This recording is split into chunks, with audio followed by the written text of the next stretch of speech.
बिस्मिल्लाह अस्सलातु वस्सलामु अला रसूलिल्लाह। एक सवाल है हमारे पास है कि क्या गारे हिरा में नबी करीम अलैहिस्सलाम इबादत किया करते थे? और आप अलैहिस्सलाम जो इबादत किया करते थे ये ज़ुबान के साथ किया करते थे या दिल के साथ किया करते थे? और आप अलैहिस्सलाम किस शरीयत के पाबंद थे? देखिए नबी करीम अलैहिस्सलाम गारे हिरा में इबादत किया करते थे और आप अलैहिस्सलाम ज़िक्र व फ़िक्र में मशहूर रहा करते थे और इबादत में मशहूर रहा करते थे। ये सीरत मुस्तफ़ा में मौजूद है।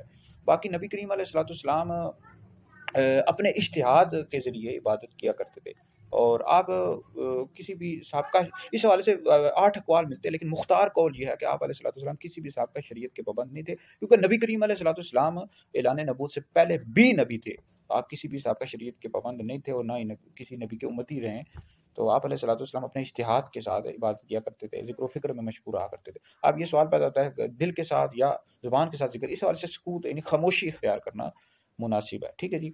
बाकी नमाज की फ़र्जियत से पहले, क्योंकि वही का तो आगाज़ गारे हिरा में हो चुका था, तो फिर नबी करीम अलैहिस्सलाम इस हवाले से भी सवाल पैदा हो सकता है कि अगर नबी करीम अलैहिस्सलाम नमाज पढ़ते थे तो क्या उसमें किरात होती थी और जहार होता था, यानी बुलंद आवाज़ से किरात करना और तकबीर तस्बीह वगैरह सब कुछ, तो ये सब कुछ यानी सारी चीज़ें होती थी, यानी वही का तो आगाज़ हो चुका था।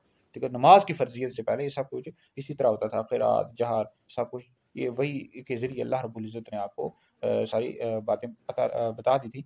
तो बहरहाल ये नबी करीम अलैहिस्सलाम गारे हिरा में इबादत किया करते थे, ज़िक्र व फ़िक्र में मशगूल रहा करते थे। ठीक है जी। इस हवाले से मज़ीद अगर आपने तफसील मालूम करनी हो सीरत मुस्तफ़ा और दीगर जो किताबें हैं उनमें आपको तफसील मिल जाएगी।